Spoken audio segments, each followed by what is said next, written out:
Bonjour à tous. Donc, une séance purement économique, donc avec nos invités. D'abord, deux experts comptables qui sont experts de la pharmacie. Alors, Carole Leja, qui est exco, qui travaille à Bordeaux et qui est présidente de la partie pharmacie du groupe EXCO. Et puis, Joël Leclerc, que aussi tout le monde connaît bien, qui est en Normandie et qui est président conseil, gestion, pharmacie, voilà aussi spécialiste de la pharmacie.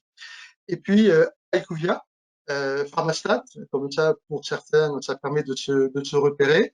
Donc, avec Dimitri Guillot et Manuel Antonio qui vont nous présenter en premier le bilan de 3 ans de réforme. Voilà, on a fait une réforme qui était extrêmement importante, structurante, une vraie évolution du mode de rémunération du pharmacien pour l'acte de dispensation.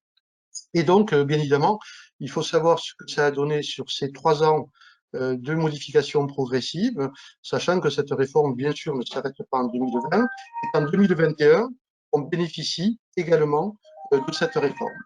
Donc, on va commencer par Dimitri et Emmanuel. Voilà, vous allez nous faire la présentation de ce qui s'est passé sur cette année, votre analyse, parce que vous avez 14 000 officines, vous avez des stats très détaillés de l'ensemble de ces pharmacies. Merci pour la transition, Gilles. Bonjour à tous. Nous sommes très heureux de participer à ce e-congrès. Et donc, on va vous présenter un peu Aïkouvia et le marché officinal 2020 ainsi que l'avenant et la rémunération du pharmacien. On va donc commencer tout de suite.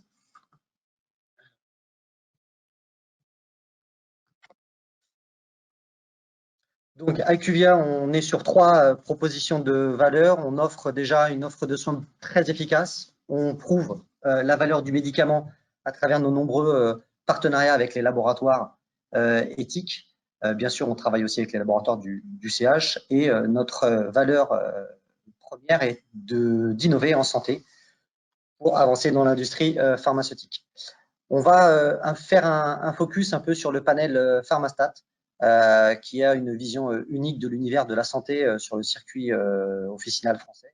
Aujourd'hui, on gère plus de 140 millions de lignes de délivrance en officine de ville chaque mois. On a donc un panel, et on va y revenir dans quelques minutes, de 14 000 pharmacies, donc un peu plus de 62% du panorama officinal français. On travaille avec 2000 établissements de soins sur la partie hôpital. On génère plus de 40 millions aujourd'hui de patients anonymisés suivis dans le temps, et ce depuis maintenant plusieurs années. On travaille aussi avec 4000 médecins généralistes et spécialistes, et nous travaillons aussi avec 760 espaces de parapharmacie, sans oublier aussi un panel e-commerce et le partenariat qu'on vient de signer avec Santé Discount pour ne pas les nommer. Donc le panel Pharmastat, nous accompagnons donc depuis plus de 20 ans les pharmaciens dans leur gestion officinale, et c'est très important. Pourquoi? Parce que les mutations économiques de l'officine ont beaucoup changé. Et on accompagne aussi les syndicats dans leur démarche de défense de la profession. Et ça, c'est important. On les aide dans les différentes étapes, qu'elles soient économiques ou autres, pour, dans ce cadre de l'USPO, aller chercher la rémunération du pharmacien. Donc, Pharmastat, aujourd'hui, c'est 5 piliers que vous voyez. 1, la représentativité, c'est-à-dire qu'aujourd'hui, la plupart des pharmacies sont représentées dans toutes les zones géographiques, dans toutes les typologies de pharmacie, qu'elles soient urbaines, rurales ou autres, dans toutes les typologies de tranches de chiffre d'affaires, dans le comportement d'achat. On a un partenariat donc avec toutes les officines et surtout le pharmacien. C'est le pharmacien qui contractualise avec le panel Pharmastat. C'est aujourd'hui une équipe dédiée pour la gestion du panel. Bien sûr, outre les 14 000 pharmacies, on est obligé de mettre en place une extrapolation pour atteindre l'univers complet des 21 000 pharmacies qui sont sur la métropole. Et on arrive tout de suite sur le focus de la collecte de nos données. Je pense que c'était important aussi de vous expliquer comment nous collections la data par nos 2 tiers de confiance.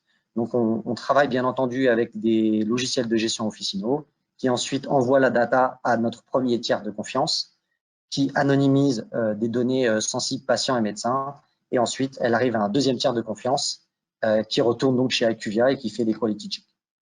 Les bénéfices du pharmacien, vous pouvez les constater. Aujourd'hui, on fait un retour d'information mensuel à toutes les officines, c'est-à-dire nos 14 000 officines françaises. D'accord? Et de ces 14 000 officines, on leur procure donc des éléments qui peuvent leur permettre de mettre en place des actions spécifiques pour piloter au mieux leur officine au quotidien. Bien sûr, on a un retour d'information pris avec le top des 1500 références des produits en vente libre, qui sont aussi présents dans les LGO par ailleurs. Et on fait bien entendu une simulation qui est importante pour le pharmacien et qui est disponible pour lui dans son espace personnalisé. Et bien sûr, on propose la réduction, comme vous le savez, à chaque pharmacie en termes de contribution pour la valeur. Juste pour information, le pharmacien peut se connecter directement donc, sur son espace dédié. Vous pouvez voir le lien qui s'affiche donc sur pharmastat.iqvia.com pour sa plateforme dédiée avec un accès sécurisé 24 heures sur 24. De ce fait, vous pouvez automatiquement, dans le cadre de cette présentation, et on a fait un focus sur la simulation, vous pouvez vous connecter donc, sur cet espace personnalisé, vous, pharmacien, et vous pouvez ensuite cliquer sur la petite maison que vous voyez en haut et atteindre directement votre simulation de l'impact de l'avenant numéro 11 de la Convention pharmaceutique pour en connaître l'état. Voilà. On va donc passer à l'état des lieux du marché officinal avec bonjour à tous. Effectivement, cette année était une année un peu particulière pour tous les pharmaciens, mais le réseau officinal a été très résilient et a très bien résisté à la crise sanitaire, dans le sens où sur le marché global, finalement, on a atterri sur une progression de 1,7. Donc l'année s'est finie, honoraires compris, en métropole et DOM. Tout le marché officinal en TTC, prix public, s'est fini à 38,8 milliards d'euros. La composante principale reste quand même le médicament remboursable qui représente les 2/3 du chiffre d'affaires à 26,1, affecté par la crise sanitaire, mais en léger recul quand même, uniquement de 0,6 et compensé par les honoraires à l'acte, puisque les honoraires à l'acte par rapport à l'année dernière ont progressé de 64%. D'ailleurs, sur les honoraires à l'acte, on peut facilement remarquer sur cette présentation que si nous n'avions pas les honoraires à l'acte, le marché serait en légère décroissance de moins 0,73 versus l'année d'avant. Donc, ça veut dire que malgré l'impact du Covid, le circuit officinal a quand même a été bien challengé, mais a bien réussi à un petit peu se dynamiser tout de même. Et on peut voir que par rapport à d'autres secteurs d'activité comme la parfumerie ou d'autres secteurs d'activité hors alimentaire, c'est vrai que ça a été beaucoup plus difficile pour les autres. Et donc, le circuit officinal a tiré son épingle du jeu aussi grâce aux honoraires. Tout à fait. Dans le contexte, le marché du médicament non remboursable, lui, a subi une décroissance, moins 10% à 2,3 milliards. Très clairement aussi affecté par la crise. Les gestes barrières, faut le savoir, ont permis quand même d'éviter toute la propagation des maladies saisonnières telles qu'on les observe. Donc, on a un recul de la grippe, de la gastro, de plusieurs types de maladies, et donc ça affecte de facto le médicament non remboursable, les dispositifs médicaux également, 3,5 milliards en recul quasiment de 1%.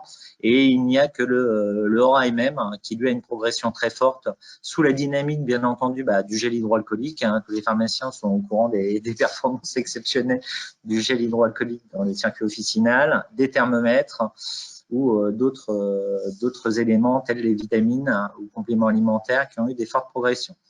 Donc, dans le cadre de la crise, quelques explications qui ont eu lieu. On peut dissocier la crise en deux parties, et ces deux parties-là ont affecté le chiffre d'affaires du circuit officinal et surtout ont créé une certaine hétérogénéité au sein du circuit officinal, tel qu'on va le voir par la suite. Déjà, côté professionnel de santé, on a quand même eu une baisse des consultations et une baisse des prescriptions, et de facto, ça a généré moins de ventes au niveau de l'officine.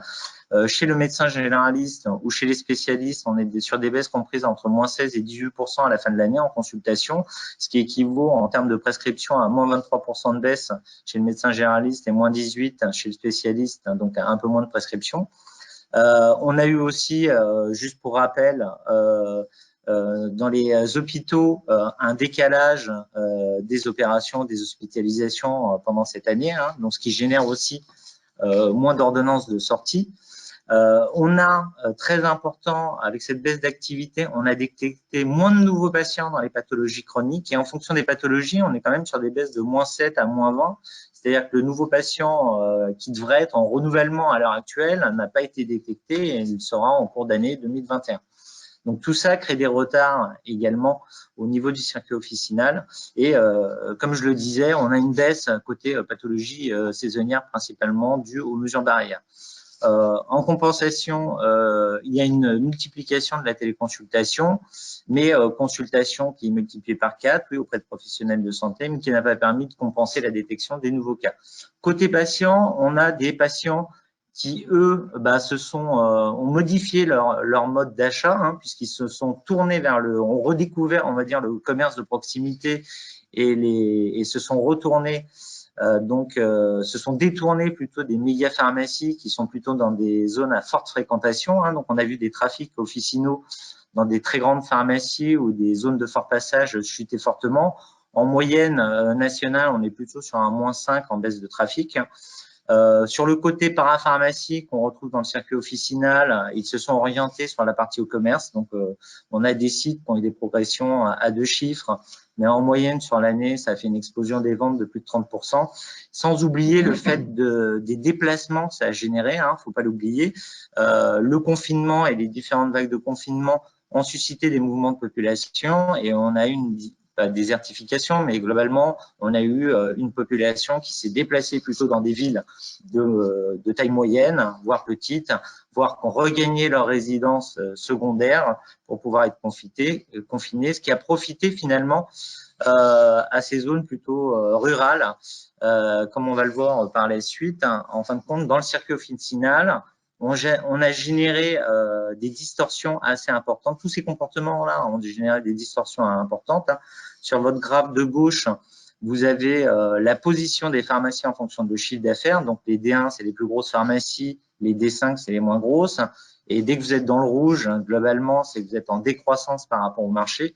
Et dès que vous êtes dans le vert, c'est que vous êtes en croissance. Et ce qu'on constate finalement par rapport au graphe de droite qui situe plutôt les pharmacies en fonction de leur zone d'implantation, hein, c'est-à-dire pharmacie de passage ou de gare, zone commerciale touristique ou pharmacie de grande métropole ou de métropole de moins de 500 000 habitants ou rurale. Globalement, ce qu'on constate finalement, c'est que les très grosses pharmacies ont souffert cette année en 2020, ce qui est une nouveauté par rapport aux années précédentes, puisque c'est elles qui portaient la dynamique du circuit officinal et les pharmacies de taille moyenne, voire de petite taille, elles ont énormément bien résisté à la crise, voire même progressé. Et c'est surtout les grandes pharmacies en zone de passage de forte affluence ou en zone commerciale touristique qui ont subi un choc. Hein. Les pharmacies de grande métropole aussi. Hein. Globalement, les pharmacies de montagne, on a fait un cas particulier parce que effectivement pendant le confinement, il y a eu au mois de mars un départ de toutes les personnes qui étaient en vacances à la montagne. Et depuis, c'est vrai que ces pharmacies-là souffrent et continuent à souffrir. Hein. Ça, il suffit de regarder les actualités. Finalement, les grands gagnants, c'est plutôt les pharmacies en zone rurale et les pharmacies de moins de 5000 habitants qui ont profité de ce mouvement. Quand on regarde maintenant le chiffre d'affaires du médicament remboursable hors d'homme, hein, donc on est sur un chiffre d'affaires de 26,9, comme le disait Dimitri, soutenu par les honoraires à l'acte, hein, qui ont permis une progression au niveau national de 2,3, et soutenu également par la sortie de la réserve hospitalière, hein, qui a continué son dynamisme. L'année dernière, c'était encore le cas. On assiste encore une fois à une progression importante, puisqu'on est sur une progression de 23%. La rémunération à l'acte et la progression de la marge par rapport à 2016 continue aussi sa dynamique, tout comme en 2019, hein, et on est passé sur une progression de 5% en 2020 pour finir à 5,4 milliards. Quand on passe maintenant à l'avenant, ces mécanismes, un petit rappel très rapide. Hein, l'objectif, bien entendu, c'était de compenser la réduction de la marge commerciale, donc dégressive lissée, par des honoraires à l'acte. Et c'est ce qu'on va voir cette année. Ces honoraires à l'acte ont énormément progressé, L'année dernière, quand on regardait les honoraires à l'acte sur la partie ordonnance, on était sur un mouvement de quasiment 300 millions d'euros. Tout ce qui était lié aux ordonnances spécifiques, on était sur, qui était la part la plus grosse, 484 millions. Les ordonnances liées à l'âge, 86 millions, et les ordonnances de plus de 5 médicaments, 41 millions. Grosso modo, on a une valorisation des 3 derniers qu'on vient de citer cette année, qui a permis une progression encore plus forte, puisque la revalorisation à 3,5 a permis quasiment un doublement des ordonnances spécifiques. Donc, on est passé à 860 millions. Et la revalorisation également au niveau de l'âge a permis une progression à 316. La seule baisse a été celle des ordonnances de plus de 5 médicaments qui sont passées à 25 millions. Donc, on est quand même sur une année où les honoraires ont fortement progressé, comme le disait Dimitri, ont permis une dynamique et ont permis au système de résister finalement. Donc, on va aller un peu plus loin dans l'analyse. On est toujours sur cette baisse de la marge dégressive. On était à 48% en 2018. On n'est plus qu'à 25% à l'heure actuelle. Et la partie à l'acte, forcément, occupe de plus en plus de poids et représente quasiment 30% de la rémunération, avec les honoraires spécifiques qui ont été revalorisés et reboostés. Donc, en poids, gagne plus de poids, 16%. Les honoraires patients, 6%, et les honoraires d'ordonnance classiques, 6%. Le poids des honoraires à la boîte reste stable par rapport à 2019, mais en baisse par rapport à 2018, puisqu'on est à 47% à l'heure actuelle.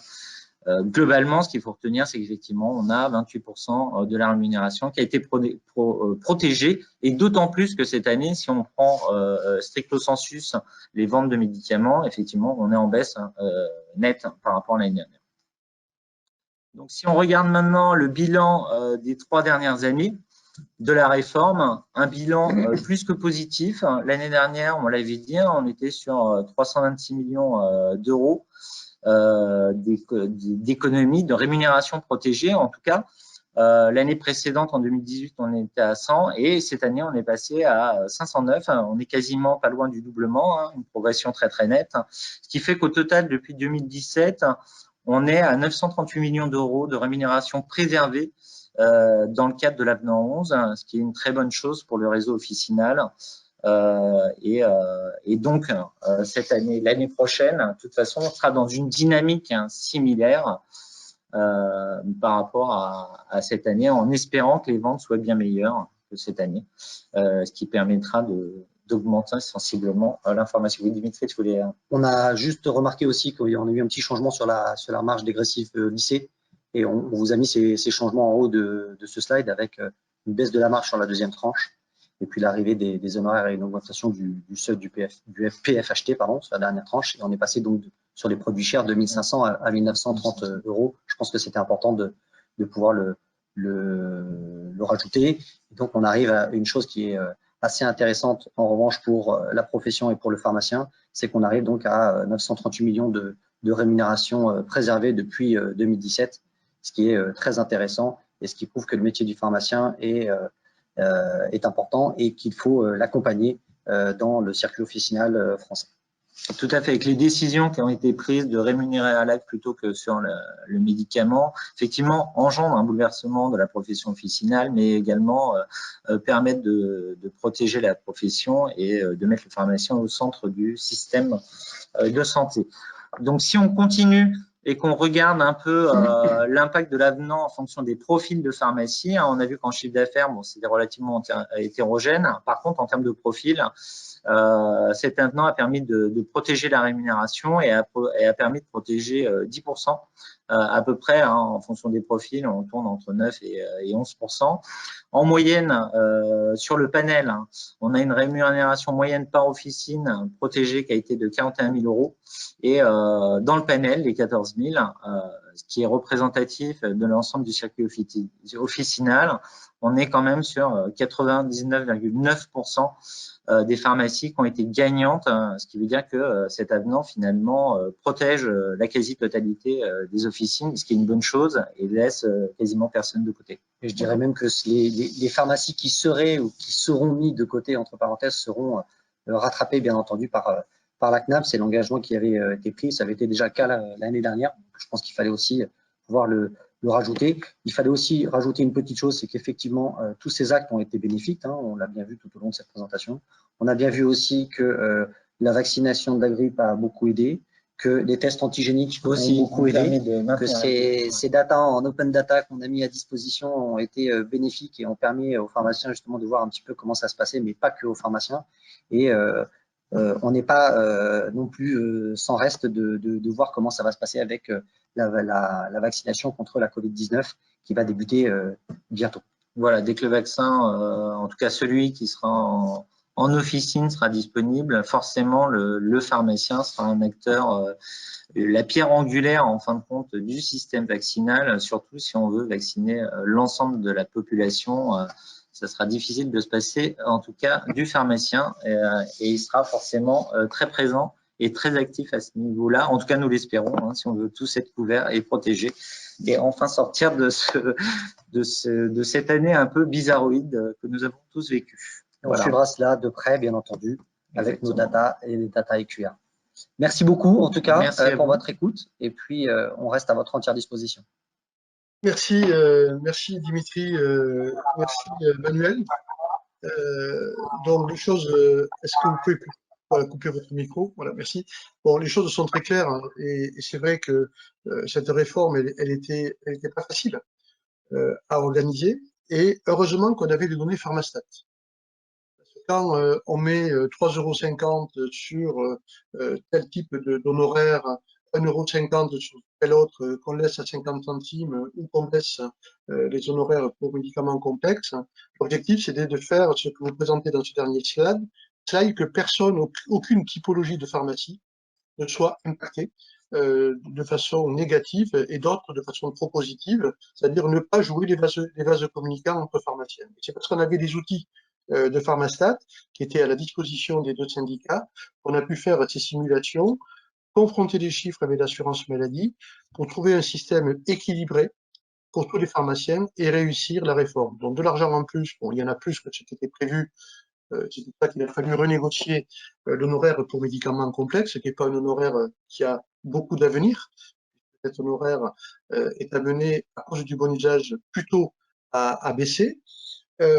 Zéro perdant, comme vous l'avez rappelé, c'est un contrat. C'est-à-dire que, au pire, le pharmacien est à zéro. Il n'a pas progressé, mais il est à zéro.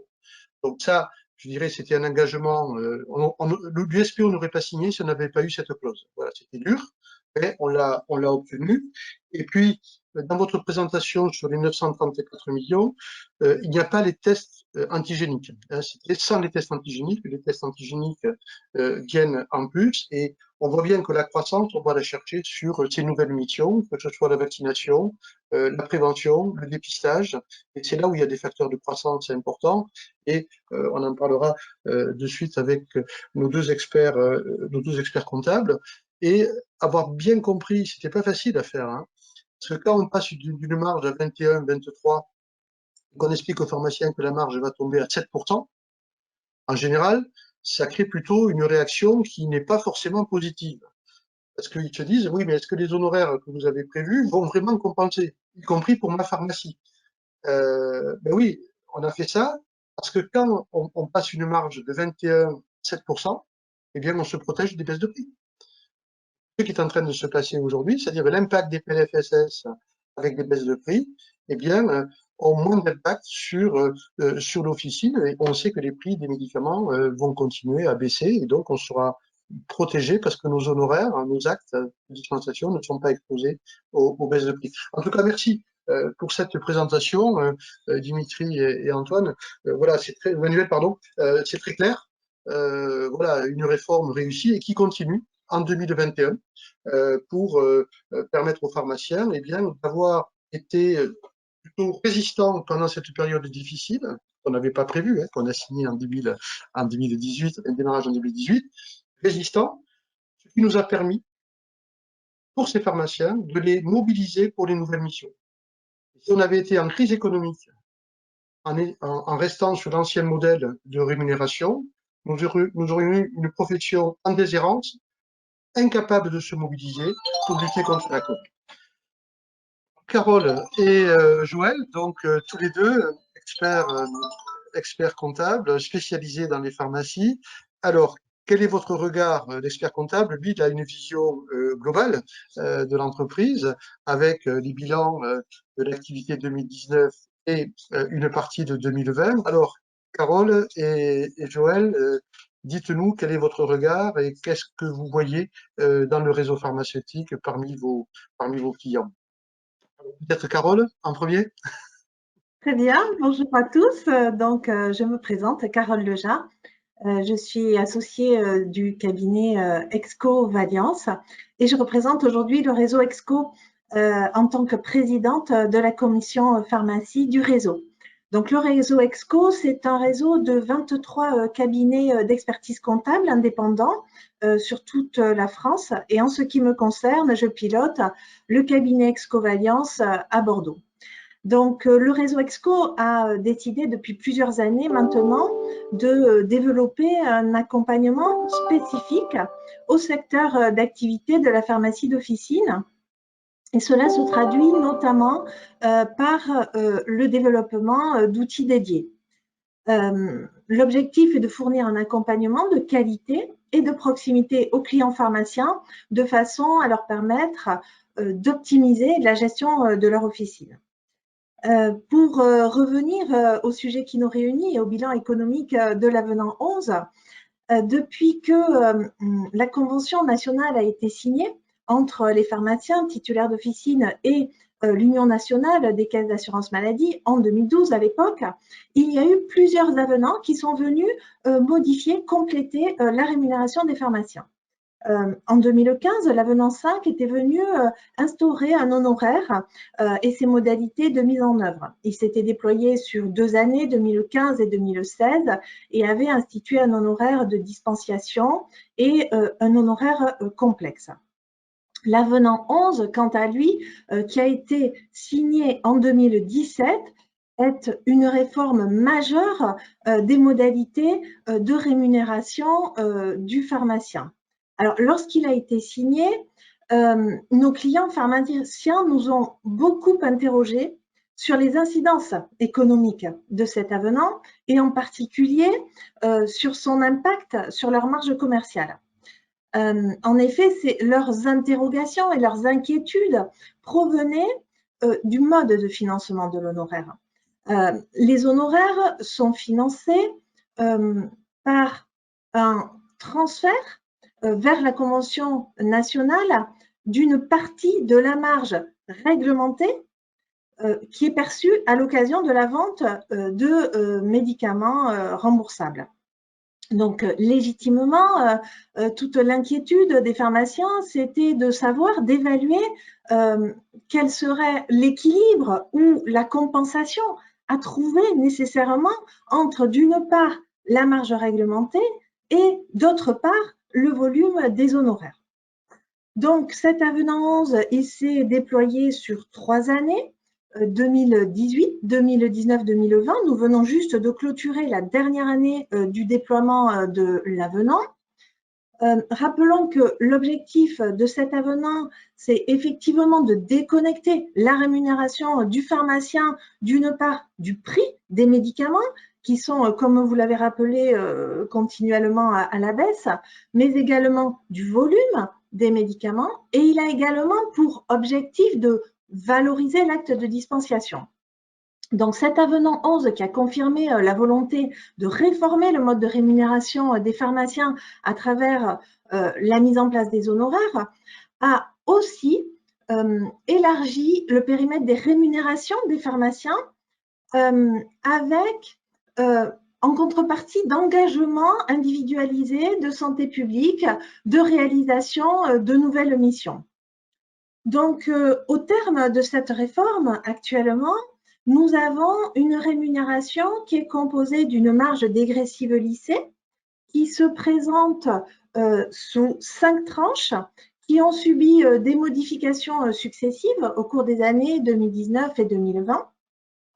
Cette EMDL, elle est complétée par des honoraires de dispensation qui sont aujourd'hui, au terme de la réforme, au nombre de 5 et qui sont cumulables. Donc maintenant, quel est le bilan économique de cet avenant 11 que nous retirons? Alors en préambule, je dirais qu'au cours de cette période, la marge des pharmaciens, elle a également été impactée par d'autres mesures. En effet, l'avenant 11 a nécessairement beaucoup impacté le mode de rémunération, mais d'autres éléments sont venus également y participer. Et en particulier, on a constaté un accroissement concomitant sur cette période du chiffre d'affaires généré par les ventes de médicaments d'exception, dits produits chers ou sortis de réserve hospitalière. Donc, dans notre analyse de marge, nous ne détaillons pas l'incidence individualisée de chacune de ces mesures, mais nous constatons une évolution globale et générale de la marge pour en retirer les tendances de la profession. Alors, cette analyse, nous la réalisons grâce à un outil, l'outil Pharmexco. Donc, c'est un outil digital et nomade qui a été développé par le réseau Exco, qui est totalement disponible, accessible en ligne. Cet outil, c'est un outil de compilation statistique dans lequel nous avons identifié plusieurs critères de rentabilité des officines afin de réaliser des études comparatives et de retirer les tendances professionnelles. Donc, plusieurs critères importants sont identifiés, dont la marge par secteur d'activité et en particulier la marge sur les spécialités remboursables, ce qui nous réunit aujourd'hui. Alors, concernant l'année 2020, le benchmark de l'année 2020 n'est pas encore finalisé puisque nous sommes en cours d'études. Néanmoins, en tant qu'expert comptable, nous avons accompagné nos clients tout au long de l'année 2020 à l'occasion de la clôture de leurs comptes annuels, ce qui nous a d'ores et déjà permis d'en retirer une tendance. Alors, concernant les chiffres, si nous prenons les éléments qui sont issus de Pharmexco, on constate qu'en 2018, l'activité de la spécialité remboursable a progressé de 1% sur l'année en moyenne et la marge sur l'activité s'est portée à hauteur de 31,5%. En 2019, on a constaté une croissance plus importante de l'activité du médicament avec un marché qui a progressé sur cette année 2019 de 1,82%. En parallèle, on a constaté une légère érosion du taux de marge en pourcentage qui est venu se porter à hauteur de 31,12 en moyenne sur cette année 2019, ce qui a généré un tassement de 0,43% de la marge en pourcentage. Au cours de l'année 2020, on constate une croissance du chiffre d'affaires médicaments remboursables de l'ordre de 1%. Néanmoins, effectivement, les impacts de la crise sanitaire ont fait que les tendances peuvent être sensiblement différentes en fonction de la typologie d'officine. Nécessairement, on n'a pas constaté la même évolution sur une officine de centre commercial que sur une officine en milieu rural, par exemple. Alors, ce qu'il est important de retirer de cette analyse, en contrepartie de l'évolution de ce taux de marge, c'est qu'en parallèle, sur cette même période et au cours de ces 3 années, on a constaté un accroissement de la marge en valeur, c'est-à-dire en euros. Et c'est bien là ce qui est important, puisque c'est bien la marge en valeur et en euros sonnant et trébuchant qui va venir alimenter la rémunération du pharmacien et la rentabilité de l'officine pour se répercuter directement sur l'excédent brut d'exploitation. Donc, en synthèse, le discours que nous portons sur la finalisation de ce déploiement pluriannuel de l'avenant 11, c'est qu'il a permis de maintenir, voire d'augmenter la marge en valeur dans les officines. Alors, cela nous a permis tout au long de l'année 2020 d'accompagner nos clients et de leur montrer, tout en les rassurant, que leur marge sur la spécialité remboursable avait été maintenue, voire accrue en valeur au cours de ces 3 années. Merci, merci Carole. Oui, c'est vrai qu'on vit d'euros, hein, on ne vit pas de pourcentage, donc c'est bien de le rappeler de temps en temps, parce que voilà, on est plutôt habitué à avoir ce type de critères parfois, et quand on a une rémunération qui évolue et qui devient beaucoup plus plurielle, avec des actes qui sont rémunérateurs, puisque ces actes viennent et descendent, c'est pas des actes de dispensation, c'est des actes de prévention, c'est des actes antihygiéniques, etc. Tout ça améliore en euros la marge des pharmaciens, et les facteurs de croissance sont là, il suffit de les saisir. Alors Joël, toi, en Normandie, en espérant que tu ne sois pas trop sous la neige, bien évidemment. Pour ce soir, la neige. Pour l'instant, c'est nos amis bretons qui prennent la neige et on l'a après. Bien, bonjour à tous. Merci Gilles pour ton invitation. Effectivement, je m'appelle Joël Lecoeur, je suis expert comptable. J'accompagne les pharmaciens depuis 35 ans maintenant. Et puis, j'ai l'honneur de présider un groupement d'experts comptables indépendants qui s'appelle CGP, Conseil Gestion Pharmacie. J'ai l'habitude de dire que pour accompagner ses clients, pour les conseiller, il vaut mieux connaître leur métier, et donc la spécialisation est importante à nos yeux. Et donc CGP aujourd'hui, c'est 15 cabinets indépendants, 70 sites, dont les DOM. Et puis j'ai tous les ans, hein, je fais mon inventaire comme le pharmacien fait son inventaire aussi. On accompagne aujourd'hui 3522 pharmaciens pour être précis au sein du groupement. Voilà pour la présentation du groupement. Alors, 2020, qu'est-ce qu'on peut dire? C'est une année de résilience, hein, je pense que c'est le terme aujourd'hui, compte tenu de tout ce qu'on a vécu au printemps. Donc, l'activité est plutôt bonne hein, cette année. Alors, effectivement, le pari était osé, Gilles, parce que quand on passe d'une marge dégressive lissée, je parle de la deuxième tranche de MDL de 25,50 à 7 dans l'espace de 4 ans, qu'il faut expliquer aux pharmaciens que ça va bien se passer. Le pari était osé. Bon, on se rend compte aujourd'hui, tous les professionnels le diront, que la réforme a été plutôt bénéfique. Bénéfique pourquoi? Parce qu'on assiste depuis de nombreuses années à des baisses de prix des médicaments. Je suis allé voir hier soir l'indice INSEE 2020, moins 2,61 cette année. Alors, c'est un petit peu moins baissé que l'an dernier. L'an dernier, on était à moins 3,71. Donc, on voit de toute façon que depuis 2012, on est sur une baisse régulière des prix des médicaments, et qu'effectivement, la nouvelle rémunération a eu le mérite de stopper cette hémorragie de dégradation de marge commerciale. Alors, l'année est bonne. On va sortir, je pense, sur le stade que je suis en train de compiler, à peu près 3% de progression cette année, avec un mois de décembre qui a surperformé, hein, puisque le mois de décembre, on est à plus 6. Donc, je pense que les tests antigéniques, ils sont pour beaucoup. Alors là aussi, sur l'évolution, il faut être prudent hein, sur les moyennes, puisque ça ne reflète pas forcément la réalité de chacun. Je pense qu'on ne peut pas comparer les pharmacies parisiennes avec les pharmacies de province. Aujourd'hui, on l'a vu, ce sont les pharmacies de proximité qui ont tiré en 2020 leur épingle du jeu. Alors, est-ce que ça va durer? Est-ce que les patients, ou ce que j'appelle les patients consommateurs, vont continuer à aller vers la pharmacie de proximité? Là aussi, c'est aux pharmaciens de s'y préparer, de faire tout pour continuer à les accueillir. Est-ce que c'est effectivement quelque chose de fond, hein, si ça va perdurer. En tout cas, les petites pharmacies et les pharmacies de proximité ont tiré leur épingle du jeu. Effectivement, les pharmacies de passage, hein, ce que j'appelle les pharmacies de passage, les centres coûts, on l'a vu tout à l'heure, les pharmacies d'aéroports, de gares, etc., sont impactées. Les pharmacies dans les secteurs touristiques, on le voit bien sur les statistiques. Donc, est-ce que la tendance sera durable? On le verra. Point important quand même, aujourd'hui, on sort plus 3, mais avec une baisse des prescriptions médicales. On a quand même, on l'a vu tout à l'heure dans Étuvier, ça c'est un point quand même à noter, moins 3% de baisse de prescription. Et nous, dans nos statistiques, on le voit bien, puisqu'on isole l'honoraire de dispensation de l'honoraire à l'ordonnance. On se rend compte que l'honoraire de dispensation a baissé. Là, j'ai des stats, on est à moins 3,16. Donc, ça veut dire qu'on a quand même une baisse du nombre de boîtes de médicaments vendus de moins 3%. Donc ça, c'est quand même important à relever. Par contre, les honoraires à l'ordonnance, avec la revalorisation qui est intervenue en 2020, on est à plus 63%. Je corrobore à peu près les chiffres d'Ituvia. Donc on est à peu près calé. Et donc on voit effectivement que la nouvelle rémunération a permis de stabiliser le réseau. Ça, c'est quand même un point important.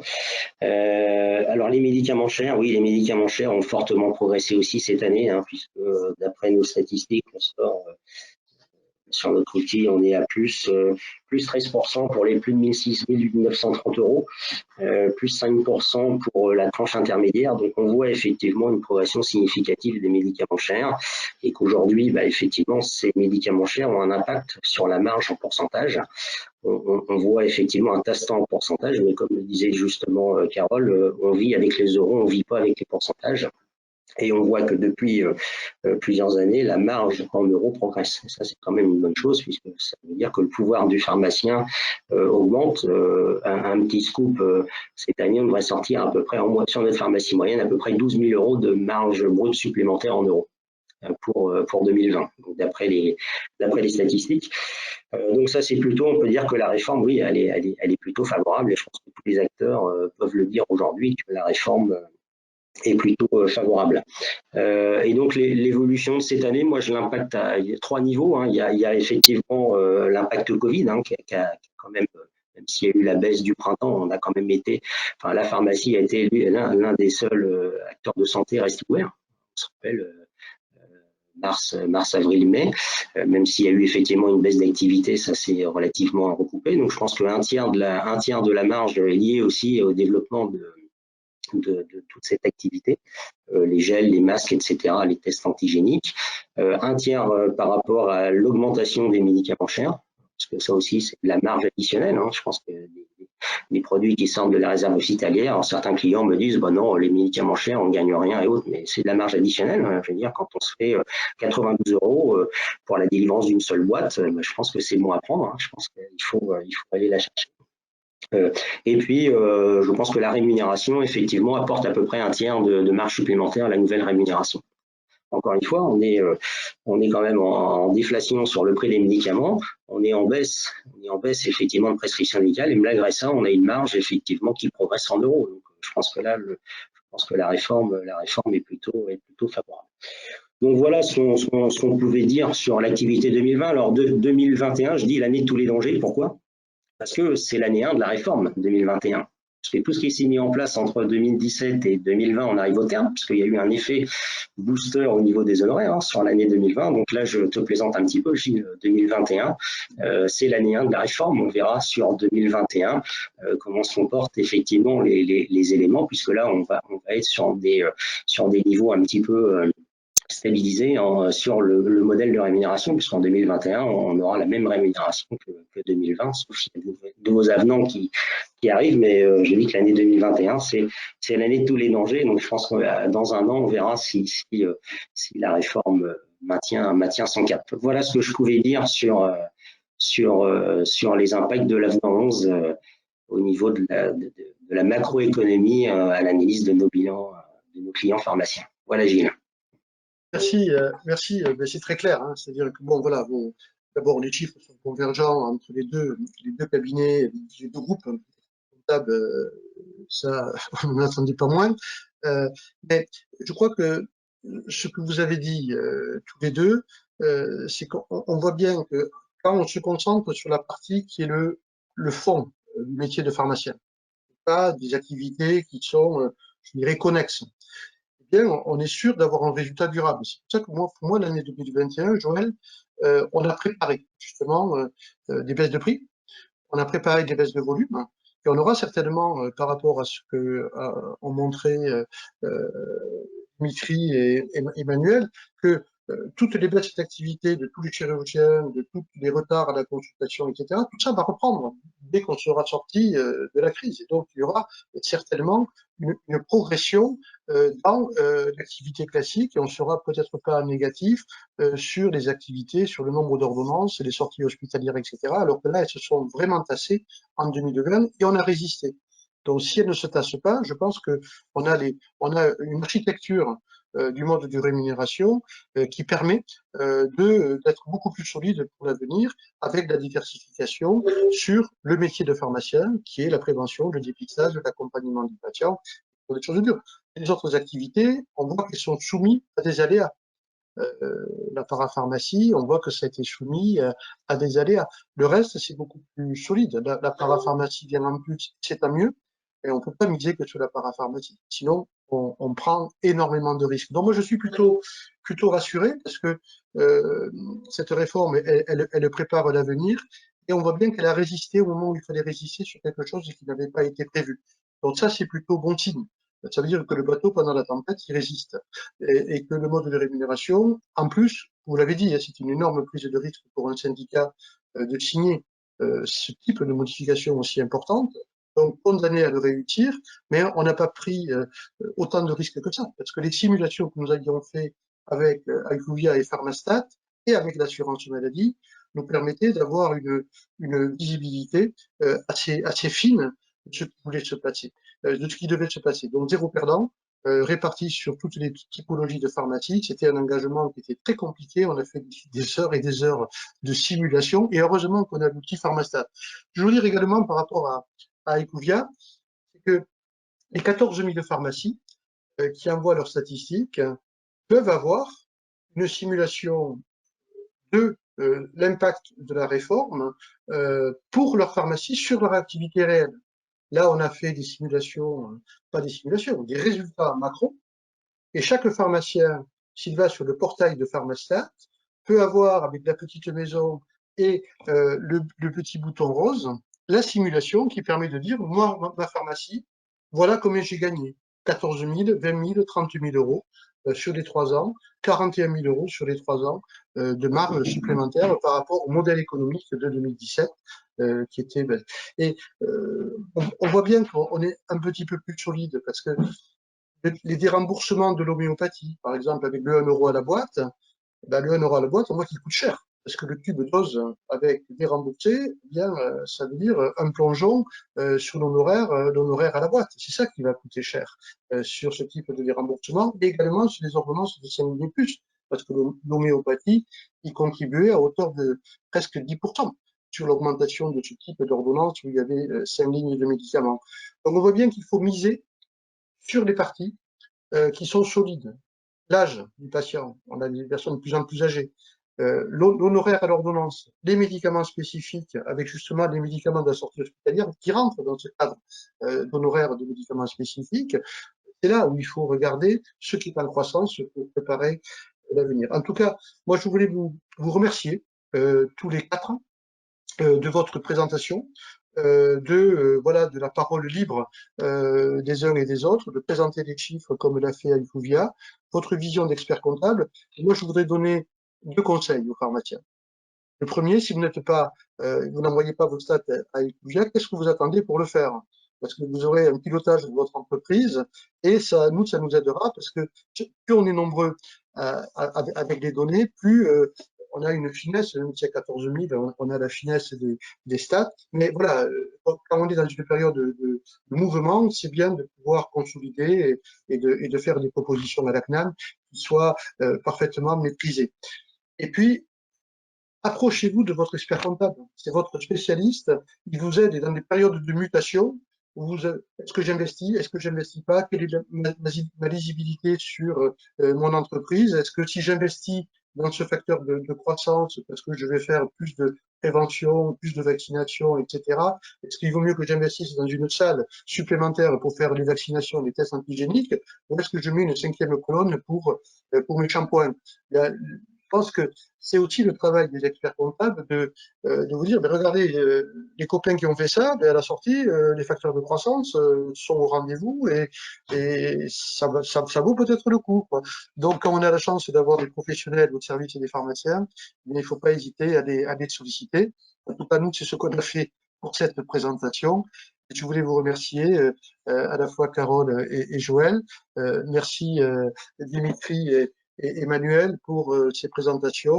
Et donc, voilà, un effet extrêmement rassurant pour les pharmaciens, pour ceux qui doutaient encore de l'efficacité de la réforme.